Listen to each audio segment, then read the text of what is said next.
A federal judge says that he has found probable cause to hold Trump administration officials in contempt of court. That came from U.S. District Judge James Boasberg after the U.S. government violated his orders to turn around planes that were carrying migrants who were deported to El Salvador. The administration has used a wartime law to deport people who the administration claims were members of a Venezuelan gang known as Tren de Araguas, deemed a foreign terrorist organization. NBC News senior White House correspondent Kelly O'Donnell has been following all of the legal back and forth. Kelly, the judge said that the court did not make this decision lightly or in haste, but walk us through what else he said about his justification and what all of this could mean for the Trump administration. Well, noting that he did not make this decision lightly or in haste is important because for days, perhaps even weeks now, when you look at the beginning of this, the court has tried to compel basic answers from government lawyers about the facts of what's happening, people. Welcome to Dr. John podcast again. A federal judge has found probable cause for criminal contempt against Trump administration officials for willfully defying a court order. It marks a rare and serious confrontation between the judiciary and the executive branch, raising alarms about the rule of law in America. Let me walk you through exactly what happened because the details matter and they are absolutely damning. Back in March, Judge James Boasberg issued a court order halting certain deportation flights that the administration was conducting. The judge determined these flights were being done illegally, violating due process rights and circumventing established legal procedures that have been in place for decades. So he issued an order: stop the flights, follow the law. Pretty straightforward stuff. This is how our system is supposed to work. Courts issue orders and the executive branch is supposed to comply with them. That is the deal. That is what separates us from countries where the leader can just do whatever he wants without any checks on his power. Who made decisions? What was the timeline for the deportation flights that left the United States to El Salvador after this judge had made an order that they were not to deport Abreu Garcia? And the administration has been saying that what the Supreme Court has made clear is that these courts cannot interfere with the president's ability to conduct foreign policy. That is an important principle. That is not what the judge says he is asking about. The judge is wanting fact-based questions about timeline. Who was in a position of authority? Was the order responded to in an appropriate way? So why this matters is that if our entire legal system relies on the parties involved adhering to the court's rulings, following the judge's orders, doing all of those things that are the underpinnings of a sound system, that's at play here. And then, of course, there's so much discussion about Abreu Garcia himself, his particular case. What is the background? Does he have ties to MS-13, as the administration says?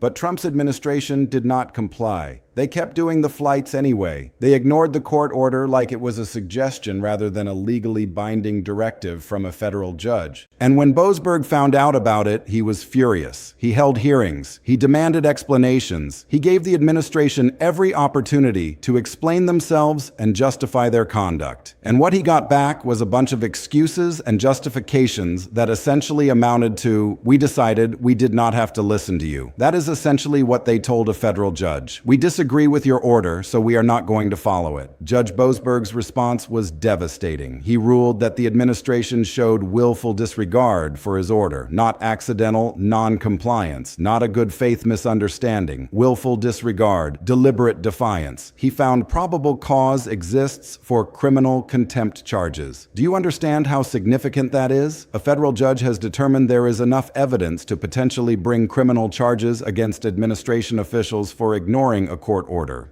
They have made many allegations. They have produced no evidence to the court or in a public way where we can evaluate what his ties may or may not be. So this is an important step that the court is trying to assert its authority here. We'll see if the administration follows through and responds, and if it will get to the next level of criminal contempt. Which is my question, Kelly. I mean, has the Trump administration tipped its hand in a sense? Have they given any indication of how they're going to react to the judge's order? Well, there's two ways of looking at that. What the public statements are in sort of the broad community where they're heard in both political context and responding to the specific questions. And then there's what happens within the confines of the court where the lawyers there have to follow the ethics of law and have to deal with specific arguments. So there's sort of two buckets of that. The administration has been very strong in saying that it is confident in its position, that it does not intend to bring Abrego Garcia back and believes it is on firm footing.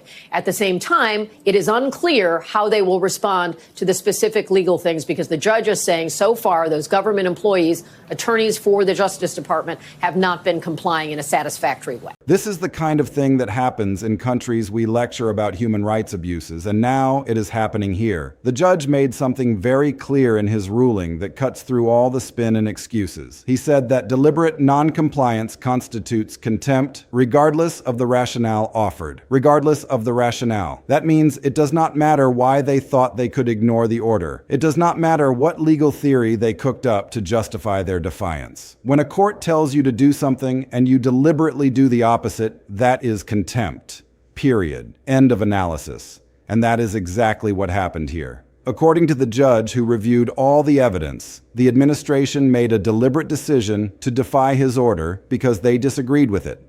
And that deliberate decision is what constitutes willful disregard and probable cause for criminal contempt. Trump's response to this ruling tells you everything you need to know about how he views the judiciary and the rule of law. He went straight to Truth Social and started attacking the judge. Federal judge has found probable cause exists to hold the Trump administration in criminal contempt of court for violating his order to turn around planes carrying deportees to an El Salvador prison. Judge James Boasberg in Washington accused Trump officials of willfully disregarding his order to return to the U.S. migrants being sent to a notorious prison in El Salvador under the Alien Enemies Act. The judge warned he could hold hearings and potentially refer the matter for prosecution if the administration does not remedy the violation. And if the Justice Department declines to prosecute the matter, Boasberg said he will appoint another attorney to do so. The administration is planning to appeal. It has argued it did not violate any orders and has noted the planes had already left the U.S. by the time the judge's ruling came down. This marks a dramatic escalation in a growing battle between the White House and the courts over the president's authority to take sweeping executive actions.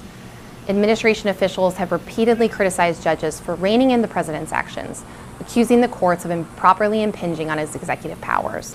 The president has also called for Boasberg's impeachment. Called him rigged, accused him of making threats against the president, vowed that he would win at the Supreme Court. He is treating a federal judge's contempt finding like it is just another political opponent to be attacked and defeated rather than a serious legal ruling that requires respect and compliance. This is a president who genuinely seems to believe that no law applies to him and no court can tell him what to do. And here is the thing that makes this even more concerning. This is not an isolated incident. This is part of a pattern that has been building for years. Judges all over the country have been blocking Trump's executive orders. We have talked about over 150 judicial blocks on various administration actions. Congress just killed a bunch of his orders through the spending bill. The courts keep saying he is overstepping his authority, and his response every single time is to attack the judges, threaten retaliation, and keep doing what he was doing anyway. At some point, that stops being political disagreement and starts being an assault on the constitutional system itself. The appeals court situation makes this even more complicated.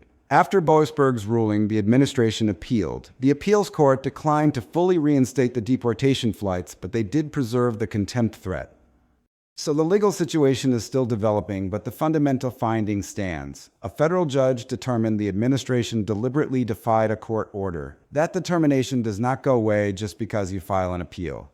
That is now part of the record. That is now part of the story of this administration, and it is going to have consequences that extend far beyond this one case. Now let me really dig into what is happening here, because this contempt situation is not just about one set of deportation flights. It is about something much bigger and much more dangerous. It is about whether the executive branch has to follow court orders at all, or whether a president can just ignore judges whenever he disagrees with their rulings. And the answer to that question determines whether we still have a functioning constitutional system or whether we have slipped into something else entirely, something that looks a lot more like authoritarianism than democracy.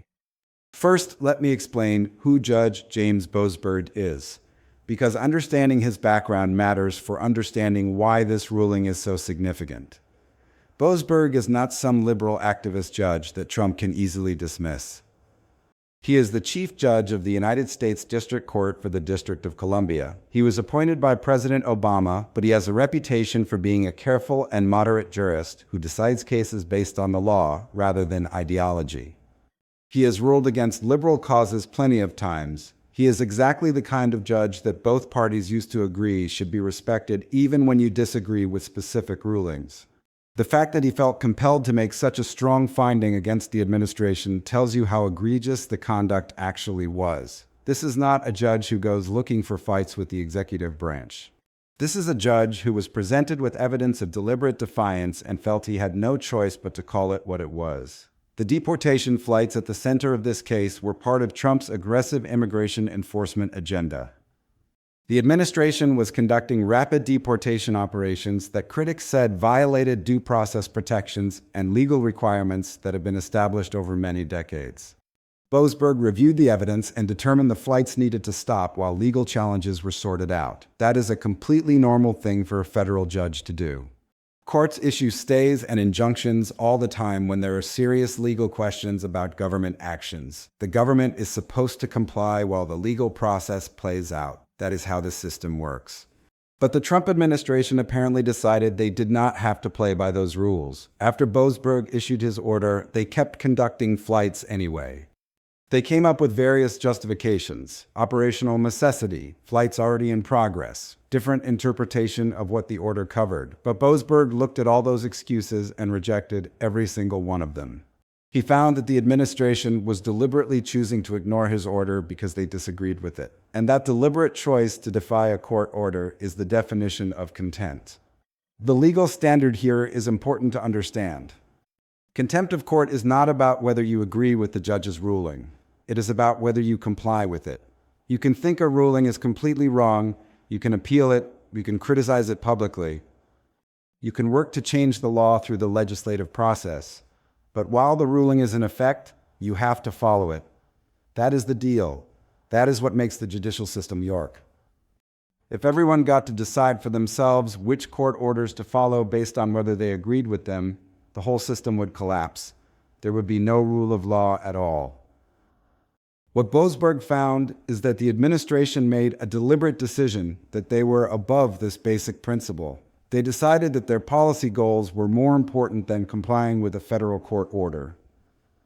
And that decision, that deliberate defiance, is what constitutes willful disregard and probable cause for criminal contempt. The judge is not saying they made a mistake. He is not saying there was confusion about what the order required.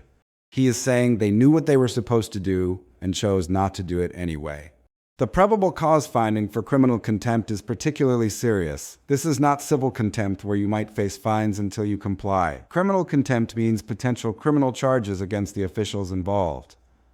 It means people could theoretically face arrest and prosecution for their role in defying the court order. Now, will that actually happen? That is unclear.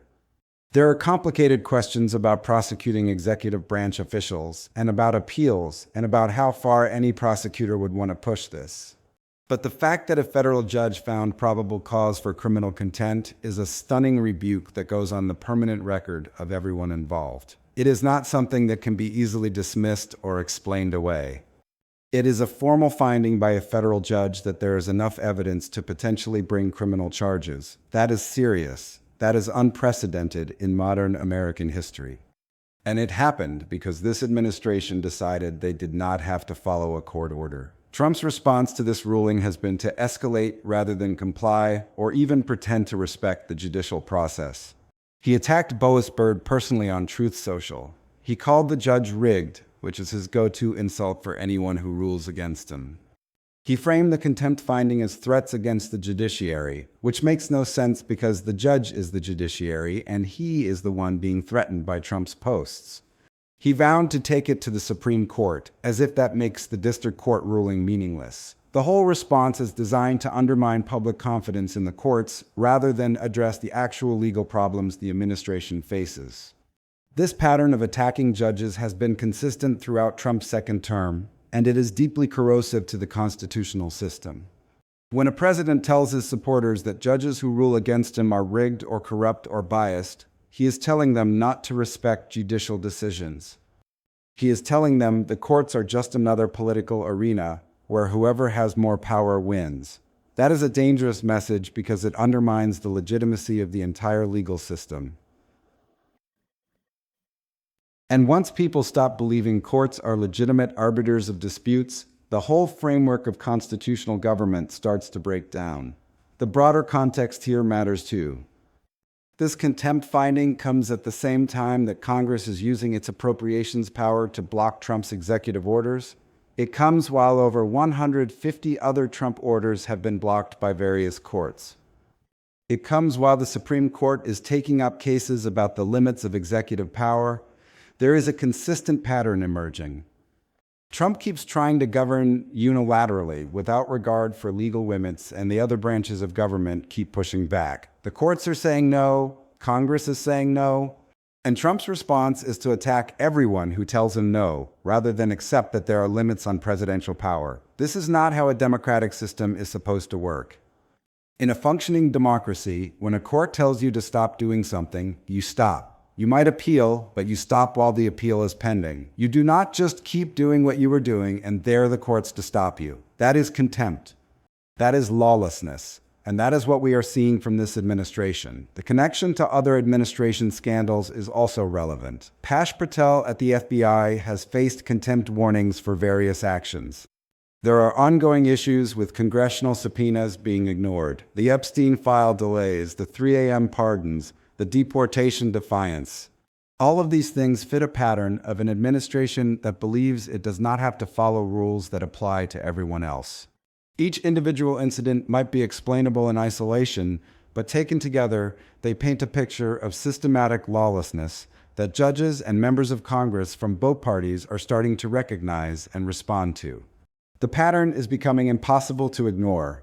This administration does not believe the rules apply to them. They believe presidential power is essentially unlimited. And they are testing that theory every single day in ways that are straining the constitutional system to its breaking point. The appeals court decision on this case is worth examining too. They declined to fully reinstate the deportation flights, which means they saw merit in Boasberg's concerns about legality. But they preserved the contempt threat rather than dismissing it, which means the legal jeopardy for administration officials remains real. The case is not over. There will be more hearings and more rulings. But the fundamental finding that this administration deliberately defied a court order is established now. That finding will influence how other judges view administration claims going forward. It will be cited in other cases. It becomes part of the legal landscape that constrains what the administration can credibly argue. Other judges will know that this administration has a documented history of defying court orders. They will be less likely to trust assurances from government lawyers. They will be more likely to issue stronger orders with clear enforcement mechanisms, because they know this administration cannot be trusted to comply voluntarily. The administration has poisoned its own credibility with the judicial branch through this conduct. Now let me break this down into the key points you need to understand about why this contempt ruling matters and what it tells us about where we are heading as a country. Because this is not just a legal dispute about deportation flights. This is about fundamental questions of whether the president has to obey the law and what happens when he decides he does not. First, this ruling establishes that the Trump administration deliberately defied a federal court order. And that is an extraordinary finding with serious implications. Willful disregard is not ambiguous language. Probable cause for criminal contempt is not a slap on the wrist. Judge Boasberg looked at the evidence and determined that administration officials knowingly chose to violate his order because they disagreed with it. That is not how the American system is supposed to work. The executive branch does not get to pick and choose which court orders to follow based on policy preferences. If they could do that, then court orders would be meaningless, and judges would have no actual power to check executive overreach. The legal significance here cannot be overstated. When a federal judge finds probable cause for criminal contempt against executive branch officials, that creates a precedent and a record that affects everything going forward. Other judges will see this ruling. They will know that this administration has a documented history of defying court orders. That affects how they view administration claims in other cases. It affects whether they trust assurances from government lawyers. It makes judges more likely to issue stronger orders with clearer enforcement mechanisms, because they know this administration cannot be trusted to comply voluntarily. The administration poisoned its own credibility with the judicial branch through this conduct. They have shown that they cannot be trusted to follow court orders, and judges will remember that in every future case. Trump's response to this ruling reveals that he genuinely does not believe courts have authority over him, and that is a constitutional crisis in slow motion. His attacks on Boasberg were not just political spin. They reflect a sincere belief that judges who rule against him are illegitimate and that their orders can be ignored. When he calls a judge rigged for finding contempt, he is telling his supporters that the judicial system itself is corrupt and should not be respected. When he vows to win at the Supreme Court, he is suggesting that lower court orders do not count until the Supreme Court weighs in. Neither of these positions is compatible with the rule of law. The threats against judges that Trump makes on social media are also concerning from a safety perspective. Judges have faced increased threats and harassment during the Trump era. When the president singles out a specific judge by name and attacks their integrity, it puts that judge at risk. It sends a signal to the most extreme supporters that this judge is an enemy. We have already seen violence against judicial officials in recent years.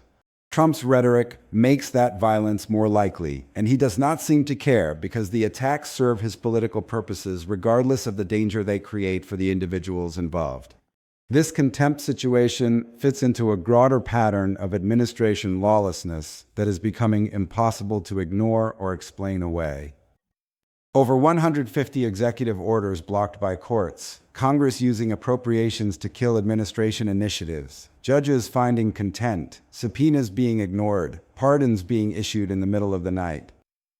At some point, the accumulation of all these incidents tells you something important about how this administration operates. They do not believe they have to follow the same rules everyone else follows.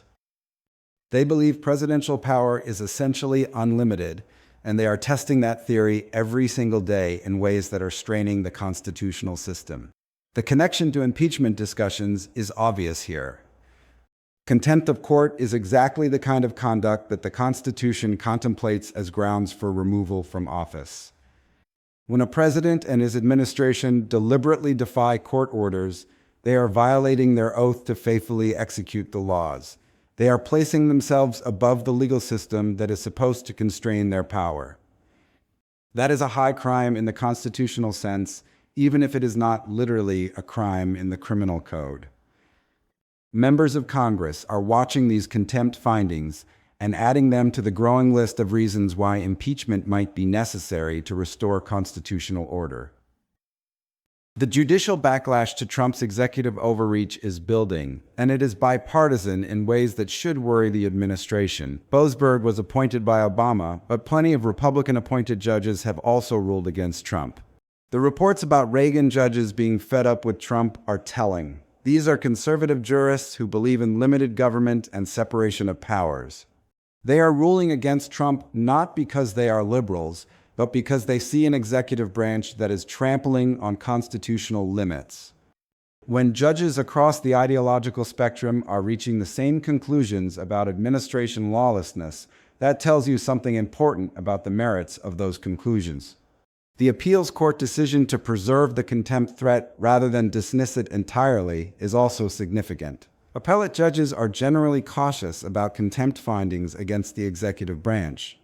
The fact that they left the threat in place suggests they saw real problems with the administration's conduct, even if they were not ready to fully endorse everything Boasberg did. The legal system is sending a consistent message.